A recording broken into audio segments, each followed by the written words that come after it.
फल। कई साल पहले की बात है। एक शहर में एक जज रहते थे। वे नागर ब्राह्मण कुल के थे और वे खुद भी कठोर वेदांती और कर्म के कानून के अभ्यासी थे। एक बार वे जज सुबह टहलने निकले थे। उन्होंने देखा एक व्यक्ति भाग रहा था और उसके पीछे भागते हुए व्यक्ति ने पीछे से खंजर उसके शरीर में मार दिया और तब तक उसको मारता रहा जब तक वह मर नहीं गया। यह घटना जज साहब ने अपनी आंखों से देखी। खूनी भाग गया था। जज साहब घर गए, लेकिन यह बात उन्होंने किसी को नहीं बताई, क्योंकि खून का केस आखिर में उनके कोर्ट में ही तो आने वाला था। फिर पुलिस की पूछताछ शुरू हुई। 6 महीने में पुलिस की संपूर्ण इंक्वायरी पूरी हुई। हत्या का मामला दर्ज किया गया और आखिर में यह मामला उस जज के पास ही आया।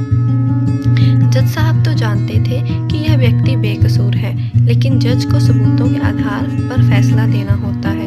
उसमें न्यायाधीश को अपने खुद के आधार पर उसको बेकसूर नहीं कहा जाता, इसलिए उस निर्मित प्रतिवादी को पूरे सबूतों के साथ खूनी करार किया गया। लेकिन जज साहब एक वेदांती और कुदरत के कर्म के नियम के पक्के अभ्यासी थे।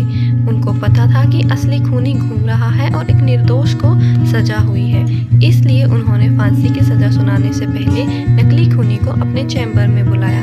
जज साहब के पास जाते ही वह नकली प्रतिवादी रो पड़ा और कहने लगा कि मैं निर्दोष हूँ, मैंने खून नहीं किया है।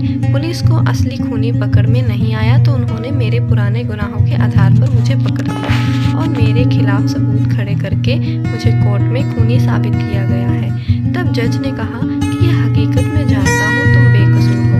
मैंने खूनी को अपनी आंखों से देखा था, लेकिन मैं इस मामले को कानूनी रूप से नहीं ला सकता, क्योंकि कानून सबूतों पर आधारित होता है। सबूत पूरी तरह से तुम्हारे खिलाफ है, इसलिए मैं तुम्हें कानूनी तौर पर खूनी साबित करके फांसी की सजा सुनाने वाला हूँ। लेकिन कुदरत के नियम में कहीं कुछ गलत तो नहीं हो रहा है?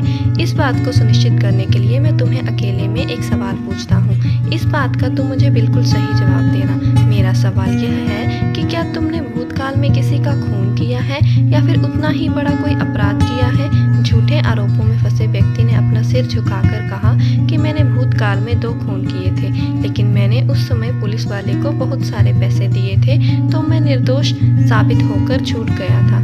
लेकिन इस केस में मैं सच में बेकसूर हूँ, फिर भी सजा मिल रही है। जज साहब को समझ में आ गया कि भगवान के कर्म के नियम में कोई चूक नहीं है। पहले 2 खून के समय उसके पुण्य कार्य का फल चल रहा होगा, इसलिए उसका क्रियान्वयन कर्म ने फल देने में देर लगाई और कर्म संचित हुआ।